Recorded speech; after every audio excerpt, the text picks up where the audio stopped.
His older brother must be vicious, man, because that is the worst case of pink belly I have ever seen in my life. And if for some reason you don't know what pink belly is, just consider yourself lucky. What's up, everyone? It's Luke James, not the singer. If you're looking to get your music reviewed, you can hit up this email that's right here. But right now, we are going to talk about this Kid Cudi album called Passion, Pain, and Demon Slayin'.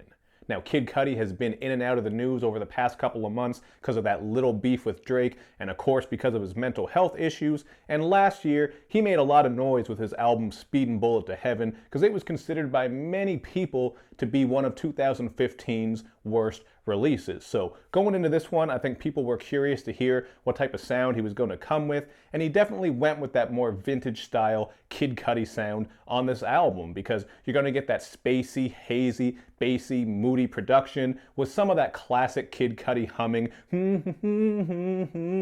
all over top of it. And you actually get all these things right away on the opening track frequencies. So right out the gate, it was kind of like he wanted people to know that he wasn't bullshitting and he was back to making that vintage Kid Cudi music. But if you're looking at this track list and thinking to yourself, man, 19 tracks, an hour and a half long, I don't know if I'm going to like all this and it might be full of filler. If that's what you're thinking, if that's how you're feeling, then you are absolutely right, at least in my opinion, because this one got very draggy. Some of the production is a little bit samey, and the song structures don't help out too much because some of these tracks have these teensy tiny verses and then they're surrounded with bridges, hooks, intros, and some of those vocalized harmonizing breaks where he's just humming and doing some shit like that. So some of these songs might get a little bit repetitive to some people. They're 4 or 5 minutes long, and again, some of the beats are a bit samey, but there were still some songs on here that I really did enjoy. The two in particular that I liked are Surfin and Advanced, and both of these ones are helped out by some production courtesy of Pharrell, and he also comes through with some vocals on these ones as well.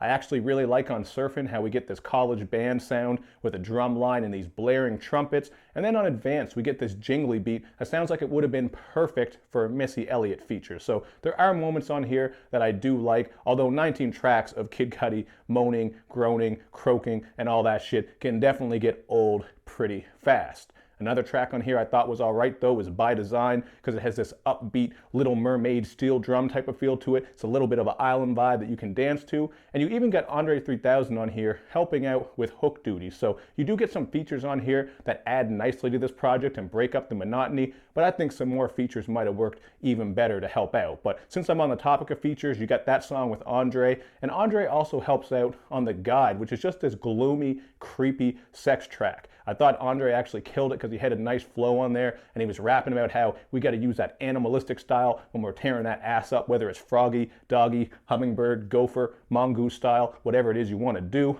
But I was not feeling Cudi on that track at all, man. Sounded like he was rapping through clenched teeth and then he was breathing all over top of it. It just sounded like some creepy, creepy sexual predator shit, man. Like he might be on To Catch a Predator coming in, they ask him to sit down, and then Kid Cudi has some cookies and some damn milk or lemonade or whatever it was they set out. You know what I mean? Those little girls that are being played by older women. They say, hey man, come sit down. I got to go out back and get something. Help yourself to some food. And then we know who comes in.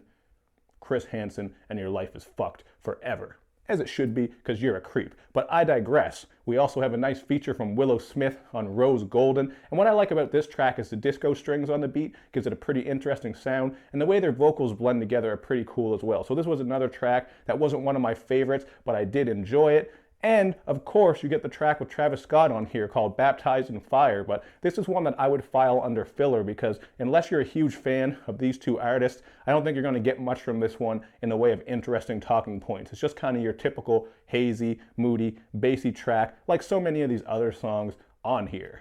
So as I mentioned earlier, there are some fillerish moments, and another thing that might take people out of this project is Kid Cudi's singing style itself, because as I mentioned earlier, he's doing a lot of moaning, groaning, and humming all over it, and at some points, his voice is just so brutal, it is hard to take, including on the song Releaser, where he's doing this really awful, pitchy, whispery type of shit. It actually reminded me of Wing from South Park, if you remember that Chinese lady who was singing all awful. That's the type of shit Kid Cudi was on that one. And then on top of that, you get some songwriting that can be a bit vague at times, and he has some lines on here that are just all out goofy, like on Distant Fantasies, where he says that this girl is daydreaming about his meat, as if girls just put their hands behind their head like this, and they just lean back on the beach and just imagine dicks flying through the air like some seagulls, which I know women think about sex, of course they do, but I doubt they just sit there picturing dicks. Maybe they do, I don't know, you ladies can fill me in. And then of course, coming back to Surfin, there's this line where he says the industry is full of shit, welcome y'all to the enema. And I'm just tired of rappers and their references to shit, enemas, buttholes, jamming thumbs and fingers up buttholes, man. Just give me a damn break. But if there's one thing I can appreciate about this album, it's Cudi's catharsis, because it's very clear that he is working through some of his issues on these songs, and also inspiring some other people on tracks like Swim in the Light, Wounds, and Commander, where he lets people know, you know what, you can numb the pain, but the pain will never go away if you never rise up and actually face it. And he also has some lines that encourage people to just dig deep and not fall victim to themselves and their depression. So you do get some of these ideas on here. I think it's pretty cool, but he's also pretty cliche with it as well. He doesn't really say anything that's too out of the ordinary in regards to that, at least in my opinion, but I'm sure Kid Cudi fans might dig a little bit deeper into this than I did. But overall, I'm feeling this at a 2.5 out of 5. I don't think it's trash. I don't think it's great, but this is just another example of an artist making a long-ass project that probably didn't need to be this long, man. This was definitely quantity over quality. A lot of these songs were very fillerish, samey, and forgettable to me, but I did take a couple songs that I liked from this, so it's nothing that's going to make my worst list. Definitely not going to make my best list, but I'm probably not even going to bother keeping some of the songs I liked on here because they weren't really anything too different. Just that typical spacey, hazy type of stuff. Although I might keep Surfin' just because I like that upbeat vibe and it is kind of fun. So we'll see moving forward. But 2.5 out of 5 is how I feel now after sitting with this one for quite a while. And I had to sit with it, man, because this shit is just so damn long. But hit me up in the comment section with your thoughts as always, and let me know what you guys think, man. You also want to make sure you do all that good YouTube and social media stuff where you like my videos, you share them, you follow me on Twitter, you retweet the videos, and of course, man, you gotta subscribe to my channel and click like on that Facebook page. Thank you for watching, everybody. I will see you next time.